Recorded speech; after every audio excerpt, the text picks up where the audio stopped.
আসসালামু আলাইকুম রহমতুল্লাহি ওবারাকাতুহ। Khan information and travel YouTube channel থেকে আপনাদের সকলকে স্বাগত। আজকে আমি যে বিষয় নিয়ে কথা বলবো, আমার টপিক হলো যারা বিদেশ যেতে চান, বিদেশ যেতে চাইতেছেন ইচ্ছুক, কিন্তু কাজের কোনো স্কিল নেই, মানে কাজের কোনো দক্ষতা আপনার নেই, তাহলে আপনি আসলে কোন দেশে যাবেন, কোন দেশে গেলে আপনার জন্য সুবিধা হবে, পারফেক্ট হবে।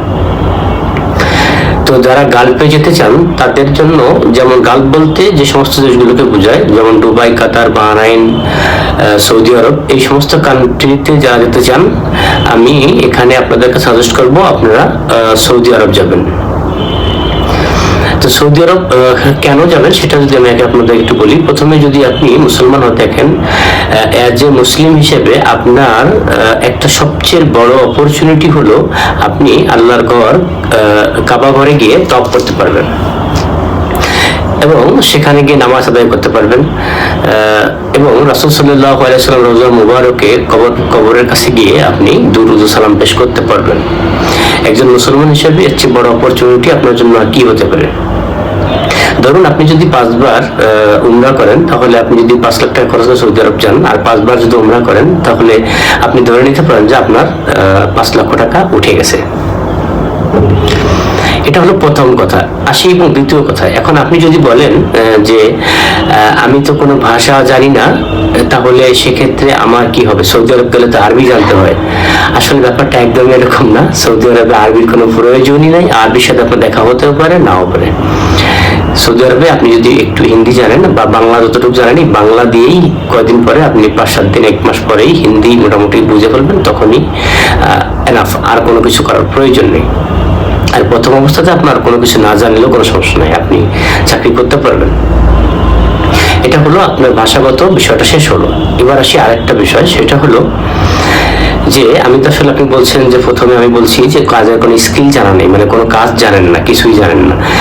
তো সেক্ষেত্রে আপনি ওখানে কি কাজ করবেন, কিভাবে কাজ করবেন? দেখেন, ওইখানে বাংলাদেশের থেকে যারা যায় সাধারণত কোনো মানুষই কোনো কাজ জানে ওখানে যায় না, কিন্তু ওই দেশে একটা সুযোগ আছে, খুবই একটা সুন্দর সুযোগ। সেটা হলো আপনি যখন প্রথমে হেল্পারে কাজ করবেন, যদি আপনাকে একটা ইলেকট্রিশিয়ানের সাথে দেওয়া হয়, যদি আপনাকে একজন প্লাম্বারের সাথে দেওয়া হয়, যদি একজন আপনাকে গ্রাইন্ডারম্যানের সাথে দেওয়া হয়, যদি আপনাকে একজন পাইপ ফিটারের সাথে দেওয়া হয়, যদি একজন ইনস্ট্রুমেন্ট টেকনিশিয়ানের সাথে দেওয়া হয়, তাহলে আপনি ওই কাজটা ওনার কাছ থেকেই শিখে পরবর্তী জায়গাতে আপনি ইন্টারভিউ দিয়ে আপনি অন্য চাকরি করতে পারেন।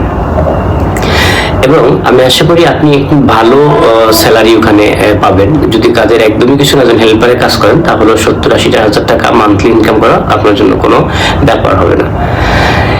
এলো প্রথম কথা। এবং আপনি যদি এখন, এটা হলো 3 নম্বর কথা। এবং 4 নম্বর কথা হলো যে আমি তো তাহলে চাকরিটা খুঁজবো কিভাবে? আমি তো ভাষা, আপনি যে প্রথম ভাষা জানি না, তোমার কাজও জানা নেই, চাকরিটা খুঁজবো কিভাবে? আমি আপনাকে একটু বলি, আমার মতো আপনার মতো একজন ছেলে বাংলাদেশে বসে একটা গার্মেন্টসের চাকরি নেওয়ার মতো যোগ্যতা আমাদের নেই, ক্ষমতা নেই যে আমি একটা গার্মেন্টসের চাকরি একা নিব। কিন্তু ওই দেশে যদি আপনি যান, তাহলে ওই দেশে আপনি প্রথম দিন যাওয়ার পরে দ্বিতীয় দিন থেকেই আপনি চাকরি খুঁজে নিতে পারবেন এবং চাকরি জোগাড় করতে পারবেন। তাহলে চাকরিটা কিভাবে জোগাড় করবেন, বা কেন, বা কেমন ধরনের? ওই দেশে চাকরি আসলে সত্যি কথা বলতে, আমাদের দেশে যেরকম রাস্তাঘাটে দোকান আছে, ওরকম চাকরির ওই দেশের দোকান আছে। মানে যেখানে সেখানেই আপনি গেলে একদিন আপনাকে কেউ বলে দেবে, বুঝাই দিবে, তারপরে আপনি বুঝে যাবেন যে এই অফিসগুলো ভালো, এই অফিসগুলোতে গেলে আপনি চাকরি খুঁজে নেবেন যে আপনার কি কি কাজ আছে বা কি কি কাজ নেই। তার মানে চাকরি খোঁজাটাও আপনার সহজ হয়ে গেল, ভাষা জানারও কোনো প্রয়োজন নেই, এবং আপনি আপনার কাজের দক্ষতারও খুব প্রয়োজন নেই। এটা হলো প্রথম কথা। তবে এখানে একটু কথা আপনাদেরকে বলে রাখি, সেটা হলো ভাগ্যটা অনেক, আল্লাহ তো আছেই, এবং তারপরে যে ভাগ্যটা অনেকটা নির্ভর করবে আপনাকে আসলে কে বিদেশে আপনাকে সৌদি আরব নিচ্ছে। ধরুন একজন ব্যক্তি মাজরায় কাজ করে, মাজরা বলতে যেটাকে বলা হয় আরবিতে, সেটা হলো কৃষিকাজ। আমাদের দেশে একজন ব্যক্তি কৃষি কাজ করে, ওই ব্যক্তিটা উনি আপনাকে সৌদি আরব নিয়ে গেল, তাহলে স্বাভাবিকভাবে এটাই আমরা বুঝবো যে উনি আপনাকে কৃষি কাজের সাথেই ইনভলভ করবেন, কৃষি কাজটাই আপনাকে দিবেন। একজন ব্যক্তি ড্রাইভার, একজন ব্যক্তি হোটেলে কাজ করে, একজন ব্যক্তি পেট্রোল পাম্পে কাজ করে, তাহলে এই সমস্ত ব্যক্তিরা যদি আপনাকে নিয়ে যায়, তাহলে সাধারণত এমন কাজই আপনাকে উনি দিবেন। তো তো সেক্ষেত্রে আপনার ভাগ্যটা আসলে কিভাবে ডিপেন্ড করবে, কোন ব্যক্তি আপনাকে নিচ্ছে তার পেশাটা আসলে কি। তো কোম্পানিতে আমি যাওয়ার, অনেকে হয়তো বলবেন যে কোম্পানিতে যাওয়ার জন্য, তা আমি কোম্পানিতে যাওয়ার জন্য আপনি কাউকে উৎসাহিত করি না, কারণ কোম্পানিতে বেতন খুবই কম। আপনাকে যদিও বলা হবে যে 800-1200 টাকা স্যালারি দেওয়া হবে, বাংলাদেশে 30,000 টাকা ওভার টাইম পাবেন, এই সেই বলবে, কিন্তু এখানে যাওয়ার পরে বাস্তব চিত্রটা আসলে এরকম নাও হতে পারে, না হওয়ার সম্ভাবনাটাই বেশি। সেক্ষেত্রে আমি আপনাদেরকে সাজেস্ট করবো, আপনারা যদি ফ্রি বিষয় যান, তো আপনার, আমার মনে হয় যদি আপনি 1-2 মাস 3 মাস 4 মাস কষ্ট হয়, তাহলেও আপনার জন্য একটা সুযোগ আছে আপনার ভালো কিছু করার। কিন্তু কোম্পানিতে গেলে সেই সুযোগটা কিন্তু আপনার নাই। আপনি 1200-1300 টাকা বেতন পাইলে, 1200-1300 রিয়াল, তাহলে আপনার 5 লাখ টাকা ওঠাতে কত বছর সময় লাগবে।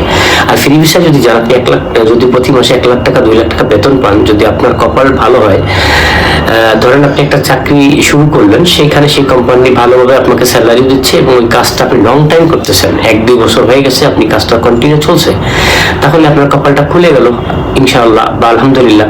আর যদি কপাল একটু খারাপ হয় যে আপনি প্রথমে একটা কাজে গেছেন, সেখানে 1 মাস কাজ করছেন, আপনাকে স্যালারি দেয় নাই, তারপরে কাজ করছেন, এটা হলো আপনার কপালের নসিবের উপর অনেকটা ডিপেন্ড করে।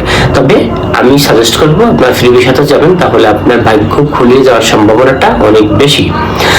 সর্বশেষ যেটা আমি বলতে চাই সেটা হলো, আপনি যদি মুসলমান হয়ে থাকেন, আপনি এই নিয়তটা করে যেতে পারেন এখানে, যে আমি সৌদি আরব যাচ্ছি, ওখানে গিয়েই প্রথমে উমরা করব।